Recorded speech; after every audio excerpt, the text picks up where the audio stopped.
ఎప్పుడైతే కుమ్మరింటికి వెళ్ళాడో ఇర్మియా, అక్కడ కుమ్మరి ఏం చేస్తాడు? పాత్రలను చేస్తాడు. ఇలా జిగట మణితో పాత్రను చేస్తున్నట్టుగా చూస్తున్నాడు.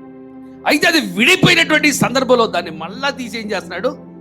దాన్ని మళ్ళా ముద్ద చేసి మళ్ళీ జిగట మన్నిటిలో చేయిచున్న కుండ వాని చేతిలో విడిపోగా ఆ జిగట మన్ను మరలా తీసుకొని కుమ్మరి తనకు యుక్తమైనట్టుగా దానిలో మరి ఒక కుండ చేసాను. అది విడిపోయిన దాన్ని ఏం చేస్తున్నాడు? మళ్ళీ యూటిలైజ్ చేసుకున్నాడు. చూసారా? విడిపోయిన ఆ మట్టి అది చెదిరిపోయినా దాన్ని మళ్ళా ముద్ద తీసుకొని తనకి ఇష్టమైన పాత్రను చేస్తున్నట్టుగా మనం చూస్తున్నాం. ఈరోజు దేవాది దేవుడు చెప్తున్నాడు, నీ పాడైపోయినటువంటి జీవితాన్ని దేవుడు బాగు చేయగలడు. చప్పట్లు కూడా దేవుడిని మహిమపడదాం. హల్లెలూయా. అర్థమవుతుందా?